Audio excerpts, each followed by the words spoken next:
महाकालेश्वर की कथा। उज्जैनी में राजा चंद्रसेन का राज था। वह भगवान शिव का परम भक्त था। शिवगणों में मुख्य मणिभद्र नामक गण उसका मित्र था। एक बार मणिभद्र ने राजा चंद्रसेन को एक अत्यंत तेजोमय चिंतामणि प्रदान की। चंद्रसेन ने इसे गले में धारण किया तो उसका प्रभामंडल तो जगमगा ही उठा, साथ ही दूरस्थ देशों में उसकी यशकीर्ति बढ़ने लगी। उस मणि को प्राप्त करने के लिए दूसरे राजाओं ने प्रयास आरंभ कर दिए। कुछ ने प्रत्यक्षतः मांग की, कुछ ने विनती की। चूंकि वह राजा की अत्यंत प्रिय वस्तु थी, अतः राजा ने वह मणि किसी को नहीं दी। अंततः उन पर मणि आकांक्षी राजाओं ने आक्रमण कर दिया। शिवभक्त चंद्रसेन भगवान महाकाल की शरण में जाकर ध्यानमग्न हो गया। जब चंद्रसेन समाधिस्थ था तब वहां कोई गोपी अपने छोटे बालक को साथ लेकर दर्शन हेतु आई। बालक की उम्र थी 5 वर्ष और गोपी विधवा थी। राजा चंद्रसेन को ध्यानमग्न देखकर बालक भी शिव की पूजा हेतु प्रेरित हुआ। वह कहीं से एक पाषाण ले आया और अपने घर के एकांत स्थल में बैठकर भक्तिभाव से शिवलिंग की पूजा करने लगा। कुछ देर पश्चात उसकी माता ने भोजन के लिए उसे बुलाया, किंतु वह नहीं आया। फिर बुलाया, वह फिर नहीं आया। माता स्वयं बुलाने आई तो उसने देखा बालक ध्यानमग्न बैठा है और उसकी आवाज सुन नहीं रहा है। तब क्रुद्ध हो माता ने उस बालक को पीटना शुरू कर दिया और समस्त पूजन सामग्री उठाकर फेंक दी। ध्यान से मुक्त होकर बालक चेतना में आया तो उसे अपनी पूजा को नष्ट देखकर बहुत दुर्हक हुआ। अचानक उसकी व्यथा की गहराई से चमत्कार हुआ। भगवान शिव की कृपा से वहां एक सुंदर मंदिर निर्मित हो गया।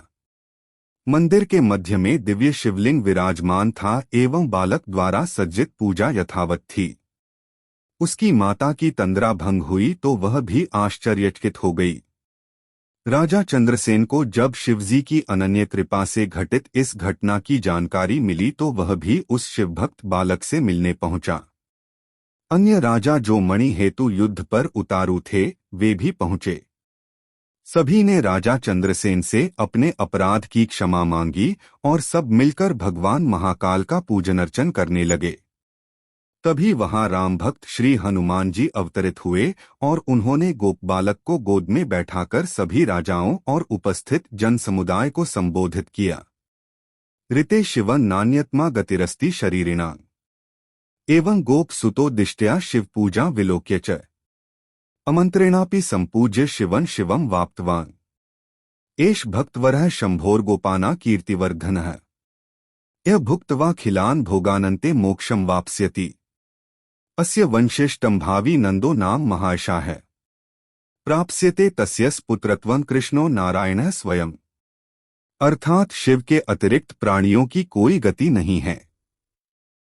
इस गोप बालक ने अन्यत्र शिव पूजा को मात्र देखकर ही बिना किसी मंत्र अथवा विधि विधान के शिव आराधना कर शिवत्व सर्वविध मंगल को प्राप्त किया है।